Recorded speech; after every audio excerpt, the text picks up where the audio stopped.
Fala aí pessoal, bem-vindos a mais um vídeo aqui do RBTech, eu sou o Ricardo e eu tenho para apresentar para vocês agora o comparativo entre algumas marcas e modelos de pastas térmicas. Eu acabei de concluir a execução desse teste e o resultado você confere a partir de agora. Antes de mais nada, deixa eu explicar algumas coisas importantes para você saber o que foi testado e como foi testado, para você poder também tirar as suas conclusões e opinar sobre o teste como um todo. Bom, as pastas que foram testadas foram as seguintes. Eu tenho essa pasta que eu comprei no dx.com há algum tempo já, marca Fuji, que nem aparece mais, descascou o rótulo, mas é uma pasta Xing Ling de baixo custo que eu encomendei na internet. Eu tenho aqui uma Cooler Master IC Fusion, tá? Também em potinho, ela é um pouco mais consistente. E eu tenho dois modelos da Implastec. O convencional, a Implastec branca, normal, padrão, que a maioria das pessoas acaba utilizando. Eu creio que quem faz manutenção de computadores é muito difícil alguém que não tenha usado ainda a pasta da Implastec. E também da Implastec eu tenho a Thermal Silver, que é para ser uma pasta térmica de performance superior àquela convencional da bisnaga branca. E junto com esses modelos eu tinha aqui jogado num canto uma Implastec já vencida há mais de 3 anos. Tá? Então ela está com a data de validade dela já expirada há mais de 3 anos e eu coloquei ela junto no teste para a gente ver o quanto um produto fora da validade, no caso de uma pasta térmica, pode impactar na performance do produto como um todo, do seu computador, na performance térmica do seu computador. Então esses foram os modelos testados. A máquina usada para testes foi uma placa-mãe Asus M5A97, um processador FX8320 da AMD, um Evercool Buffalo de cooler nesse processador, eu já uso esse modelo há bastante tempo, 8 GB de memória RAM, uma R7 260X como placa de vídeo e uma CX500M de fonte de alimentação. Eu já vou chegar na questão do sensor de temperatura dos AMD FX, já vou explicar o restante da metodologia, tá? Antes de mais nada, todas as pastas foram aplicadas de forma uniforme com uma espátula no processador, então foi espalhado, deixando uma borda de aproximadamente 3 milímetros ao redor do processador, uma margem, digamos assim.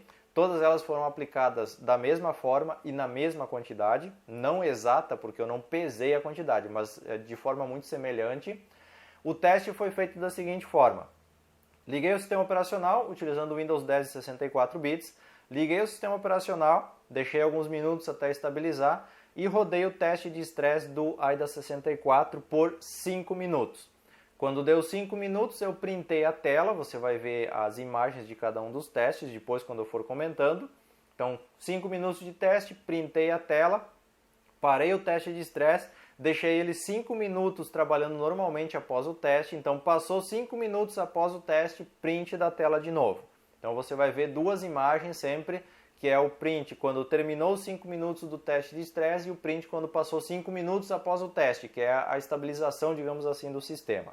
Para fazer a medição das temperaturas, como o sensor dos AMD FX é bugadinho, todo mundo já tem uma noção disso, porque apresentar temperaturas abaixo da temperatura ambiente não tem muito fundamento. Por falar em temperatura ambiente, a temperatura ambiente foi lida com esse termômetro aqui, é um termômetro de infravermelho, então eu escaneei o local onde estava sendo feito o teste, na hora do teste, e a temperatura que deu foi usada como temperatura ambiente, que na hora dos testes foi de 20 a 20,5 graus, então teve uma pequena variação aí conforme o posicionamento do termômetro, mas aceitável dentro de uma margem de erro, digamos assim.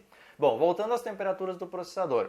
A temperatura do núcleo do processador foi medida utilizando o sistema de margem térmica, que funciona da seguinte forma: você pega a temperatura máxima do seu processador e subtrai dela a margem térmica apresentada no software AMD Overdrive.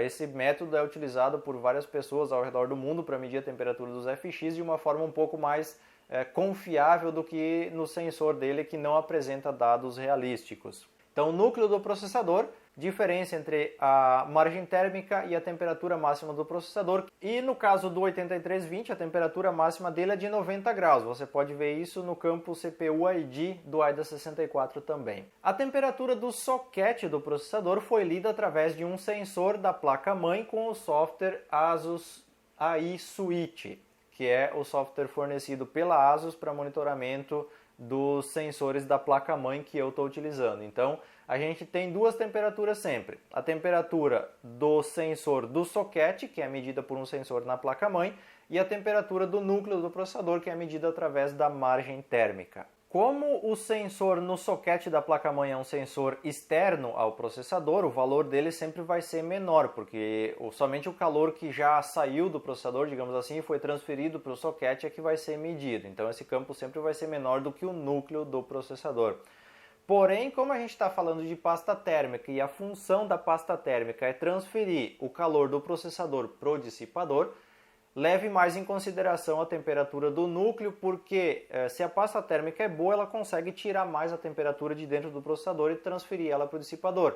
Se a pasta térmica é ruim, ela tende a não conseguir extrair, digamos assim, fazer a transferência de calor do processador para o dissipador. Então, atente mais ou dê mais importância, mais relevância para a temperatura que está sendo medida no núcleo do processador.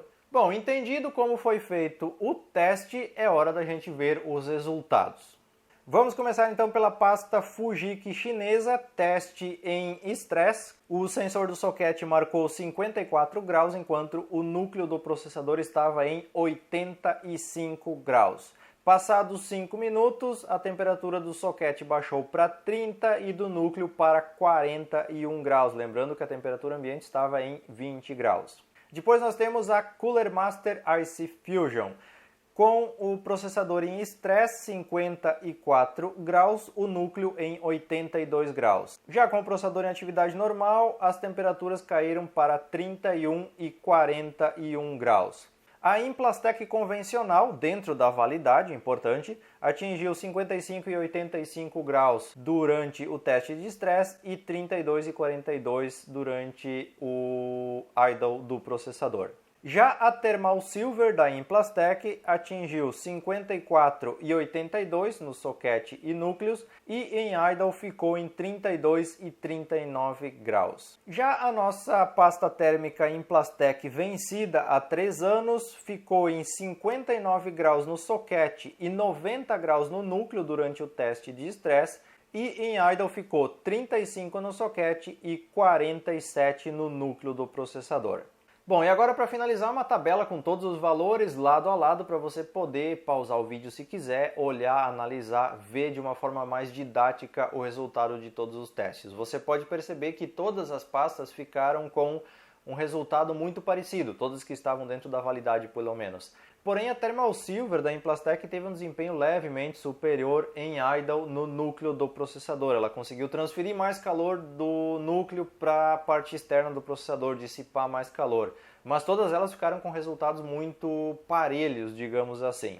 A exceção ficou pela pasta térmica que estava fora da validade, que apresentou resultados bem mais altos no quesito temperatura do que as pastas que estavam dentro da validade. Bom, como você pode perceber, mesmo os resultados sendo bem parecidos, a gente tem, no caso da Thermal Silver da Implastec, um desempenho um pouco melhor na questão do núcleo do processador.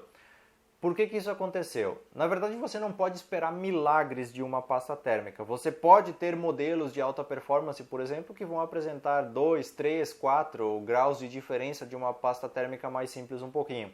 Mas realmente é assim que funciona. Você não pode esperar que trocando uma pasta térmica você vai ter uma performance de 10 graus de diferença. A não ser que você está comparando uma pasta térmica vencida com uma pasta térmica topo de linha. Daí quem sabe. Mas usando pastas convencionais dentro do prazo de validade você vai ter resultados bem próximos uns dos outros. Mas a questão aqui é o seguinte. Você ganha 3 graus aí com a pasta térmica, você ganha mais 2 com um fan no seu gabinete, você ganha mais 5 com um cooler melhor para o seu processador e tudo isso vai se somando. Então quando vê no final das contas você ganhou 10, 12, 15 graus de diferença aí que o seu processador está mais refrigerado. Por isso que você tem que sempre pensar em um conjunto de coisas para trazer um resultado no final e não simplesmente, eu vou trocar a pasta térmica e o meu processador vai ficar de cabeça fria. Não é assim que funciona, você precisa de várias ações que mudam um pouquinho o resultado para você ter lá no final um resultado mais satisfatório. Bom, esse foi o teste e espero que vocês tenham gostado desse formato de vídeo também. Qualquer dúvida, crítica, sugestão, comentário sobre o teste ou sobre o que foi falado aqui, você pode deixar aqui logo abaixo do vídeo. Eu vou tentar responder e ajudar você da melhor forma possível. E se você achou o teste válido, gostou do vídeo, quiser avaliar clicando em gostei ou quiser compartilhar em uma rede social para ajudar na divulgação, fico muito grato pela ajuda para divulgar o nosso trabalho. No mais, meu muito obrigado por acompanhar o RBTech e até um próximo vídeo.